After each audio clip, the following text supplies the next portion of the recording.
Hey, hey, welcome back to an all new episode of the In Between podcast. I'm your host, Elizabeth Cheney, and can you believe it? Thanksgiving is literally tomorrow. I am shocked. I'm excited because, girl loves to eat, and I am looking forward to all of the food I'm going to consume tomorrow. I'm not looking forward to the aftermath when I am ungodly uncomfortable because I consumed maybe 3 or 4 stomachs worth of food. But you know what? I make the mistake every single year and I have no regrets. I have no regrets. So cheers to overeating and cheers to all the delicious stuffing my face will consume. Oh, and since I tend to always talk about the weather, I feel like it's a little nice, crisp coolness outside, especially for those who are in Atlanta. And I love that. Maybe I won't have to wear a tank top or shorts tomorrow for Thanksgiving. It would be a little different than years previous, but I like a cool, crisp Thanksgiving. I like a cool, cold Christmas. Not really into the fact that it's been like mildly warm for several years now around those holidays. So yeah, cheers to actually wearing winter clothes. She says, knocks on wood. But anyways, I got a couple cool things planned for today's episode. Well, I don't know if cool is the right word, but I did a little research and hopefully I got some tools for some of you ladies and gentlemen who are listening in terms of boundaries for Thanksgiving. But before we get into that, just wanted to kind of talk about some updates and just some stuff that I found interesting around the internet. Remember that fast facts, the in between the interwebs? I always joke that I hate that, but it's what I always say when I do this. So maybe I just need to just embrace the in between the interwebs. I don't know why I struggle with that, but you know what? Whatever. Okay, so in terms of in between the interwebs, like what's going on, just 2 things that I wanted to bring up, and they're completely unrelated, but I found them interesting. So the first one, not that this is any kind of tech or business podcast, but it's about Matt Rife. For those who don't know who that is, he is a comedian. I am and was never a fan. But I know a lot of people loved him. The only reason I heard about him was because apparently, I guess when he went on his tour, I don't know, this year or last year, he talked some major shit about Atlanta and it not being a comedy scene. But I'm also like, well, then what makes a comedy scene? I mean, outside of places like Chicago, New York, where they have really strong improv scenes. Personally, I'm not familiar with Atlanta's, but I mean, I know it's not comedy. I've seen plenty of amazing comedians come through. I know we have some amazing improv centers or studios, whatever you want to call it. But either way, don't know what that was all about. He did have a show in Savannah. I'm only giving you this context to kind of take your own opinion, but this dude has strong ones. Let's just say that. So anyways, I remember when he was going to come through and his tour sold out in just a few hours. And a lot of my friends were like, oh my gosh, Matt Rife's coming, blah, blah, blah, blah, blah. And I'm like, who the heck is this guy? So I looked him up on the modern Googler, aka TikTok. I feel like that's going to be a thing eventually. And I watched a few of his clips and I was like, oh, he's kind of funny. He's really good with crowd work. So he had a special on Netflix that just dropped, I don't know, within the past week. And so it showed up on almost said your For You page because that's a TikTok thing, but it showed up on suggested for you and me and Stan. I was like, we should watch that. I've heard a lot of hype around this guy. And he's like, okay, cool. No, we didn't even last 15 minutes. It was so weirdly cringe. And, I'm going to be careful on the line that I walk here. I know some people get very easily offended with certain things. I am completely in support of anyone feeling, how do I say this? I'm completely in support for anyone to feel the way that they feel, but I am also going to say sometimes certain comedians, I don't even want to say comedians, but it's just certain things get blown out of proportion, so to speak. So comedy is just a very touchy subject, I guess, to some people, because sometimes people don't like getting made fun of or this. I don't know. I feel like maybe I'm not addressing this correctly. All I'm trying to say is I support most comedy, but I also support people feeling invalidated or owning their truth to their experience that is being made fun of. Is that a way to say that? All I have to say is I have seen some, I almost said modern comedians. I've seen some comedians that are newer who will address, let's say, touchy or taboo subjects, but somehow they do it in a way that is not necessarily offensive, and everyone's getting made fun of, or everyone can laugh at the joke. Mark Norman is one that comes to mind, and hopefully this doesn't age poorly and he doesn't, go back and make me hate him because he's a dickhole. But the point being, he will talk about certain taboo things, and it's hysterical because it's not necessarily, I don't know, it's just, I don't know how I'm not a comedian, I don't know how he does it, but he makes it work. So back to Matt Rife. The reason I said all that is because he starts joking about, let's just call them taboo things. In this point, domestic violence, which that's kind of a no touchy subject as far as I'm concerned when it comes to comedy. Like, especially a male, especially a straight male, like you shouldn't be joking about a woman being hit. There's just no way you can swing that to make me think that's a joke. Okay. And disclaimer, I've never heard Mark Norman joke about domestic violence. Just want to say that. But anyways, one of his first jokes was about domestic violence, and it was weird. Like, forget the whole fact that it was offensive. It was just weird and kind of cringy, and like, oh, are we still joking like that? Like, it sounded like your 7th grade like bully or the 7th grade douchebag who's like, your mom. Like, that's the level of humor that it was. And mind you, this guy is like huge, and I'm watching this and I'm just like I don't want to be like, I'm so uncomfortable. But I was uncomfortable in the sense of like, this isn't even funny. Not even like, haha, I shouldn't be laughing at this because it's inappropriate funny. No, like it really, like it was weird. And Stan's always my gauge on that because he's way more chill than I am about certain things. And he looks at me, he's like, can we change this? And I'm like, absolutely. So this guy, I guess he's a comedian because of his crowd work, does a stand-up special. So I'm assuming he had to actually write jokes. He couldn't just use crowd work because, I mean, that may not really resonate with the viewership watching, right? So I get why he probably had to write a show for the Netflix special. But it was horrible and it wasn't funny. I mean, maybe it got funnier. I don't know. Like I said, 15 minutes I lasted. But since it's come out, he is getting roasted on the internet about how shitty his stand-up is.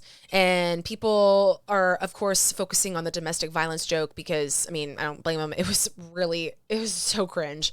And in true asshat douche canoe habits, responses, this mother trucker goes, like, he made like a story kind of addressing it with a half-assed apology. And then it's like, here's a link to my real apology. And it was a link to children's special needs helmets. Yeah. Not cool with that either, especially given the context and the situation that you're in. Like, whatever. Anyways, so he put his foot in his mouth. Then when he got called out for putting his foot in his mouth with stand-up, he then put the other foot in his mouth and then somehow put it up his ass as well. So I'm not trying to say he's getting canceled. I have mixed feelings about cancel culture anyway. Well, I don't know if it's a mixed feelings. I don't necessarily believe in it. I don't know. That's actually a layered subject. We'll table that. Maybe that's an episode one day. But he is definitely getting roasted and kicked down several notches. And I just thought that was interesting because this guy totally thinks his shit does not stink, and you can tell. Maybe he's a good person somewhere in there. I'm not going to assume that or not, but you can still be an okay person and also need to be ego checked a little bit. You know what I'm saying?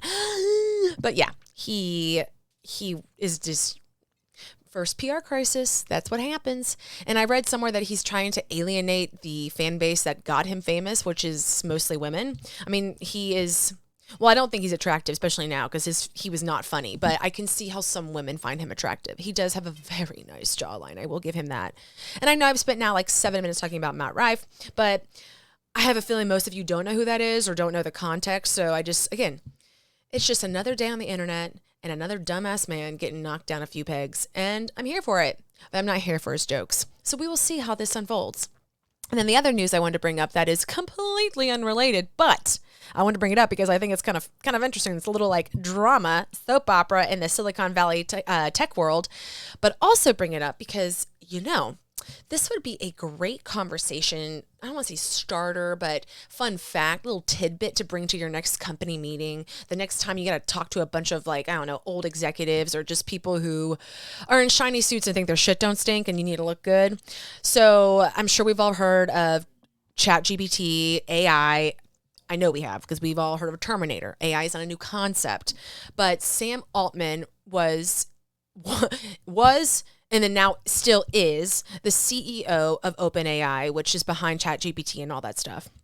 So I don't know all of the granular details because not much of them have come out. But basically, last Friday, he was ousted by his board as CEO because they said he wasn't being transparent, whatever the hell that means.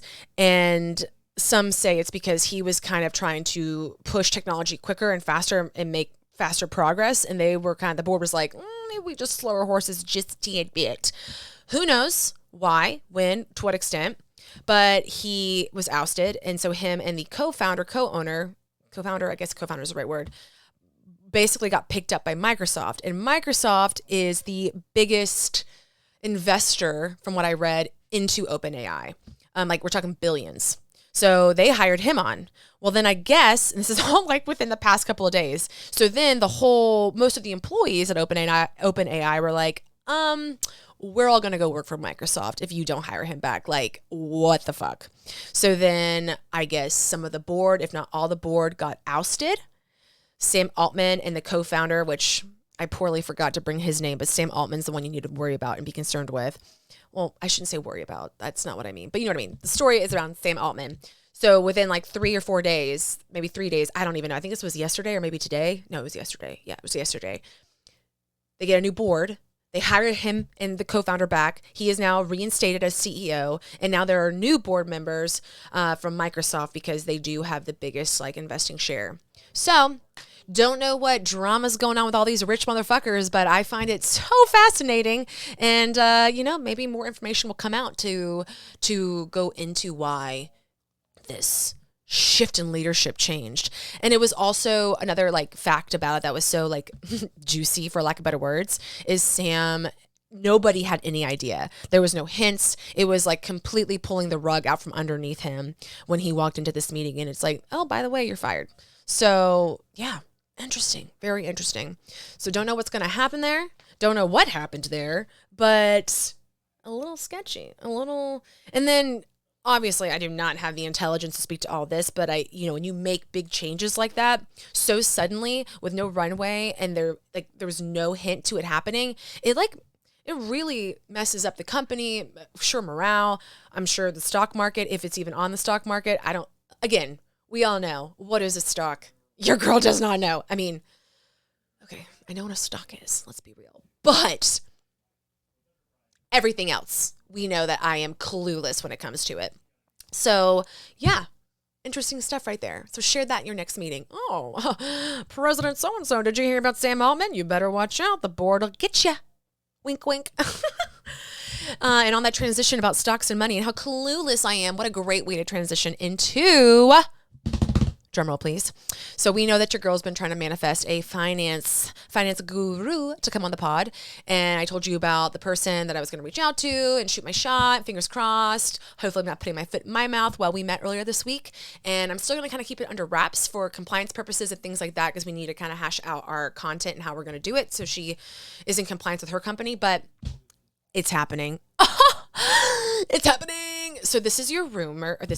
So this is your reminder to shoot the shot, go after whatever it is you want, put yourself out there. It is scary. It is unnerving. Sure. Have some level of, it may not work out. They may not respond. I may not get what I'm looking for or get what I'm trying to go after, but still do it because you never know. You will be pleasantly surprised. And let me tell you, this chick is so cool. She's so awesome. Y'all are going to love her. I'm just really excited for the conversation we're going to have around money, different things about it. I got to finalize those details this weekend and get them back to her. We're going to record mid-December, but oh my God, I'm so excited. And also snaps for your girl because I definitely think I manifested that shit. So that's that. And then, Dr. Bhavna Singh is coming on. We didn't get a chance to record this past weekend because, well, her internet died. Basically I forget, it was landscaping or something accidentally cut her internet wire. So it just didn't work out. And then with the holidays, I was like, well, let's just reschedule it for Saturday. So we're redoing that this weekend and that will come out soon. And then other details I wanted to share. So we're having a vision board party, everybody. Oh, I'm so excited. Yes, the In Between Podcast, aka Elizabeth Shanae, your girl right here, is having a vision board party. I'm terrified. But I mean, I'm terrified because, well, I shot my shot and people bit the bait, and now I gotta go fishing. You know what I mean? You know what I mean? I'm really excited. I know it's gonna be amazing. I know I'm gonna pull it off, but I've never, besides my wedding, and that is a different story for a different day. Side note, do not recommend planning a wedding when you are deeply depressed and in denial of that and during a pandemic. There's that. But besides that, this is the first event I've ever really kind of planned by myself. Like I've done the bridesmaid, maid of honor thing, planning bachelorettes, bridal showers, things like that. But this is my first like big event, especially when it's like related to me and the pod and growth. And I'm so excited. So it's going to be January 6th, working out the details, spacing. I'm going to offer a virtual aspect for those who cannot attend in person. Maybe you're pregnant, maybe you just had a baby, maybe you're sick, maybe you're just like, Elizabeth, I don't like people and I'd rather do it from the comfort of my home in my PJs. And you know what? That's fine. You can do that. And also for my friends who are not local, please look out for like an invite. I'll have a register link. I'll post it on both the In-Between podcast Instagram and my personal Instagram. Friends will be invited, but I will need people to register so I know how many people are coming, because I have this sneaking suspicion it's going to be way more than I originally predicted, which is great. I am not complaining. I am so excited because we're going to have great conversation. I've already got a couple of great ideas and templates on how we're going to plan this out, or like I'm planning it, but like plan out your vision board when you get there. But more importantly, I just can't wait to have all these amazing people put together in the same room, the same screen, if you will. So if you're interested, please be on the lookout for that. It's happening January 6th, and I could not be more excited. Okay, so before I get into today's episode about boundaries, Thanksgiving, things like that, I just wanted to also say that I finished Crescent City. For those who don't know, it is a fantasy book. And for those who have read ACOTAR, A Court of Thorns and Roses, in that series, which would love to talk to you about. I read that during the pandemic. Woohoo! I read Crescent City. It's another one of Sarah Maas, that's the author's series. And it's supposed to tie into ACOTAR. It was a very big book, and I think it could have been 150 pages less, but it was fascinating. I loved it. I finished it. I'm getting to a point, one, to show you how much of a nerd I am. Love that shit. Love fantasy books. I love all kinds of books. If you cannot tell behind me, I got tons of books. Got a little mini library here, trying to build my Beauty and the Beast library, if you will. But I love some world building. I love some escapism. Okay. And that is what these books offer. The reason I'm bringing it up is because I'm leading up to like me just feeling stupid, but also TikTok is crazy. So your phone listens to you. I'm sure it heard me talking about the ACOTAR books and Crescent City or whatever with a friend. So I saw one video show up on my For You page on TikTok related to ACOTAR, and it was like this chick reenacting the characters, and God, this is making me sound so nerdy, I don't care. But it was just cracking me up because one, she aced it. Like it was so funny, but two, it was entertaining. I like one ACOTAR post, and this is just the power of TikTok. I've heard about Book Talk, but oh my God, never been a part of Book Talk. Y'all crazy. It is. That algorithm is strong. That's all I'm going to say. Because I like this one post, and now everything on my For You page, at least 85% of it, is something related to ACOTAR, fantasy books, people frolicking in Scotland and England in castles, and really dreamy fantasy music. So that's great. I would like to see a few other things, but whatever. It has completely sucked me in to some extent. The reason I am bringing this up, one, to tell you to read this series so we can talk about it, but also I know we all need a good escape. And if you like any kind of fantasy, this is the book for you. And I don't necessarily mean Lord of the Rings, because that gets a little serious, a little heavy, and a little long. This is like the good. Well, personally, I love Lord of the Rings, so that's like, I can't say it's not good to me. But I know some people, they hear fantasy, they immediately think of Lord of the Rings. Don't know why, because my mind goes to Harry Potter, but teach his own, right? No, this is great. You're gonna freaking love it. That's all I'm gonna say. So the point being, I'm on TikTok. In the fact that this is my For You page, it's all this weird fantasy shit. Weird. I say that endearingly. What is a word that you think of in terms of fantasy and whatever? Ethereal. I had to re-record me saying that because I messed up saying it even for this podcast. Ethereal. I'm sure you've heard of that word. I'm sure you're familiar with it. So in a lot of these videos, ethereal is used. And I'm looking at it and I realize, Oh my God. I have been mispronouncing that word my entire life. Trust me, I am sure there are probably an embarrassing amount of words that I mispronounce, but I use ethereal more often than I'd like to admit because, whimsical, mystical, elusive.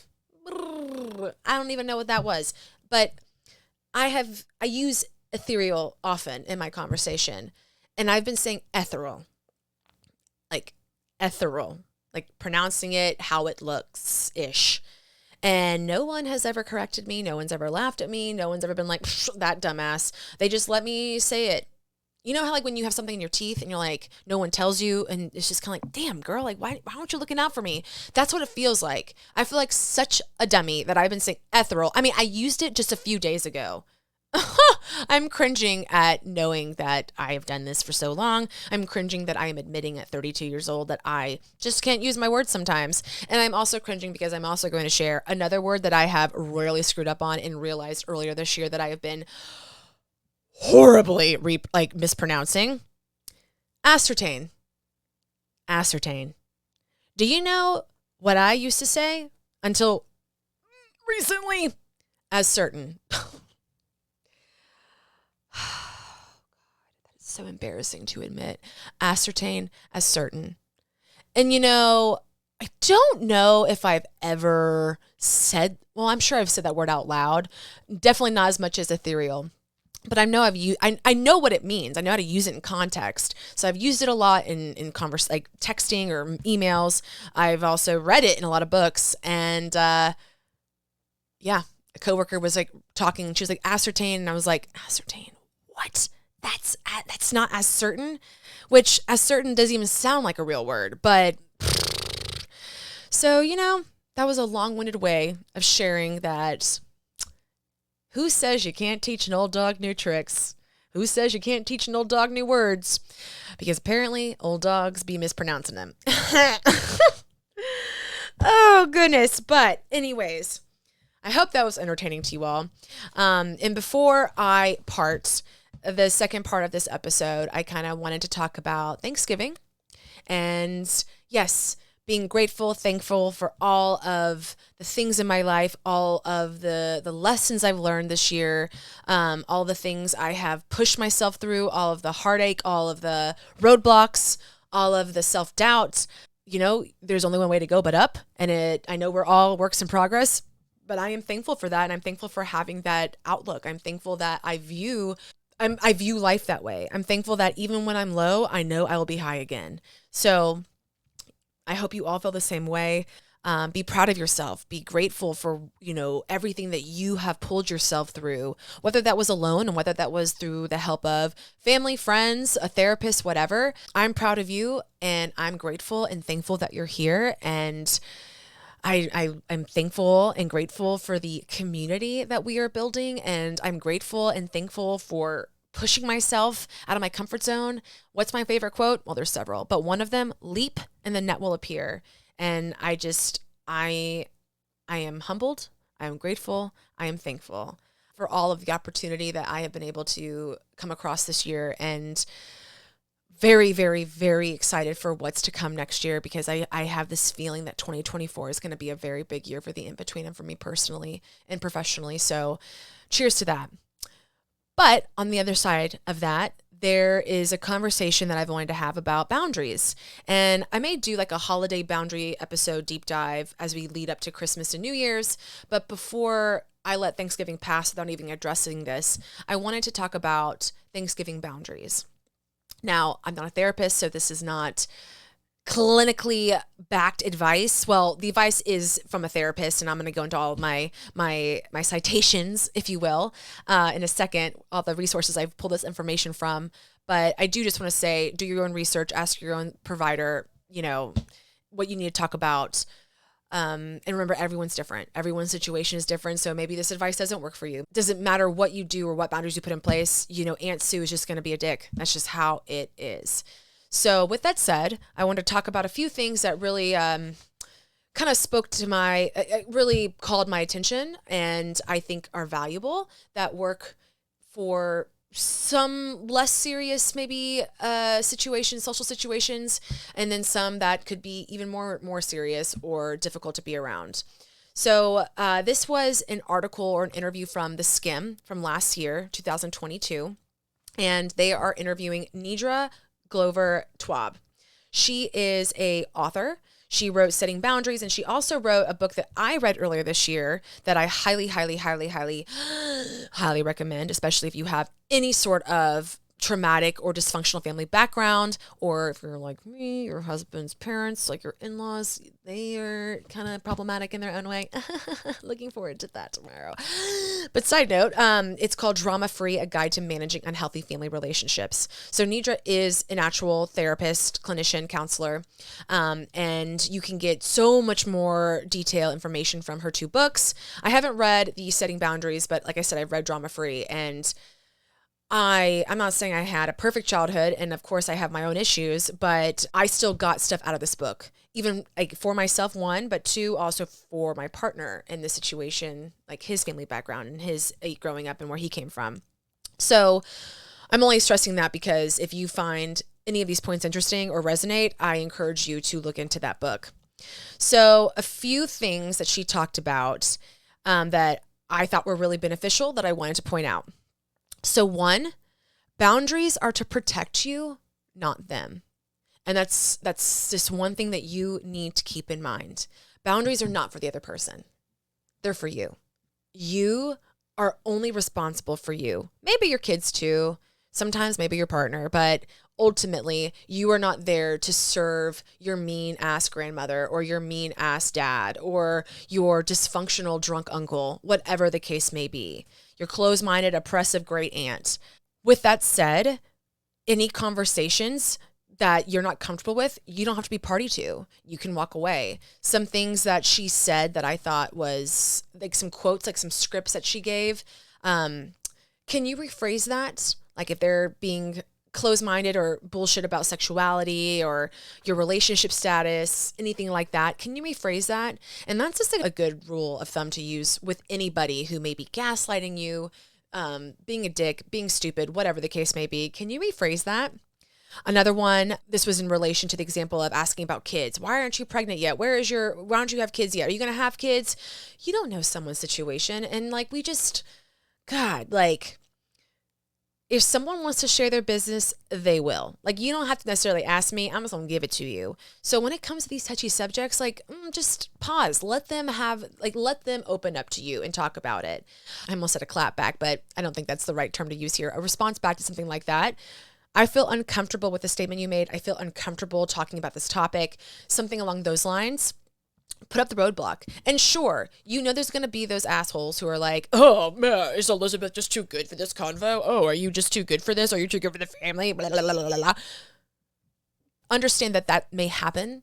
Like, that leads me to point number 2.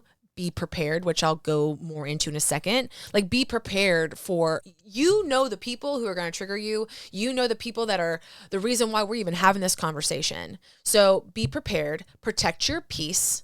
Okay. And give yourself grace. I am not saying that you should just accept however they're behaving and just disregard it. You have to cross that bridge. You have to make that assertion for yourself. But I am saying that you don't have to be privy to the conversation. You don't have to engage. And you can also tell that mean ass drunk uncle, I don't care. I don't want to have this conversation with you. I'm uncomfortable with it. And if he keeps pushing, just say, hey, Uncle Gary, I told you, like, I'm not ready to have this conversation. I don't want to have this conversation. One thing that Nidra said in the interview in this article, which I think I'm going to link the article in the show notes so you can kind of reference it because it had a lot of good tidbits and facts and things like in scripts and things to help. But she was like, if there's a relative or person that you're going to be in with for the holiday that maybe says something inappropriate last year, made you uncomfortable, you could try to address it with them beforehand, like before the evening. So say, hey, Marsha, cousin Marsha, I just want to say, last year when you were talking about how I still hadn't lost my baby weight, I'm not comfortable with that conversation. And I would really appreciate it if we don't even touch that subject and talk about weight and body this year. Thank you so much. I know some people don't really have that opportunity or luxury to be able to be so candid, especially ahead of time with somebody, but there is that suggestion. One other response or script, if you will, that I thought was genius. It was my favorite out of everything that I read. Wow, I'm unclear how to respond to that. That was unkind to say. Wow, I'm unclear on how to respond to that. That was unkind to say. Could you imagine if you're at your dinner table with your whole family and drunk Uncle Gary is just being a douche canoe and he is like, "Rah, rah, rah. Everything was better before the war." I don't even know, some bullshit. And imagine where you're like, I'm unclear on how to respond to your comment. Or, you know what, better yet, drunk Uncle Gary goes, "Make America great again. Drain the swamp," some shit, and just everyone's a heifer and everyone sucks and screw women and go men. Because, I mean, actually, you never know. People may have drunk Uncle Garys that be like that. That's when you say at the dinner table in front of everybody, wow, I'm unclear on how to respond to that. That was unkind to say. Sure, they may think you're uppity and you may get that pushback, but that's a hard barrier. That's a hard boundary. I dare you to cross it. What can you say back to that? "Oh, well, you're just sensitive." Maybe, but it's still a little unkind, and I'm not sure how to respond to that. So let's just talk about something different. Let's talk about, hey, Sarah, cousin Sarah, how is your new puppy? My side commentary is very cringy. I gather that, but you get the point I'm trying to make. So can you rephrase that? "I feel uncomfortable with the statement you made." Wow, I'm unclear how to respond. That was unkind to say. There are some great script options for you in how you respond to certain problematic family members or people you're going to come across on Thanksgiving. So let's talk about point 2 that I already touched on, but want to explore a little bit more. Planning ahead. The reason I didn't lead with this one is because I just wanted to stress the first fact being boundaries are meant for you, not for others. So planning ahead, I think this is really good advice. So especially for my girlies and my friends who struggle with deep PTSD, trauma from their childhood, unresolved family dysfunction, or not equally balanced relationships, planning ahead gives you the space, the mental clarity to kind of get prepared for what you're about to go into. Family is very complicated. Family, like one of the first questions in this article was, why is there so much dysfunction within your family around the holidays? Like what Nidra said was, you don't get to choose your family. So these are people that you're kind of forced to be around, forced to love, forced to have a relationship with, forced to have a moral dilemma, moral struggle with. And with that said, I hate it, but some people do not have great families or great family backgrounds, so they still have to go to the family functions or whatever. So plan ahead, protect your peace, give yourself grace. Do not feel guilty about the way you feel because, honey, we got one life that we know of, okay? One life. Why sacrifice your worth and your anxiety and your freedom to be at peace because of drunk Uncle Gary? And I'm really sorry to pick on drunk Uncle Gary, but you know what I'm trying to say. So plan ahead.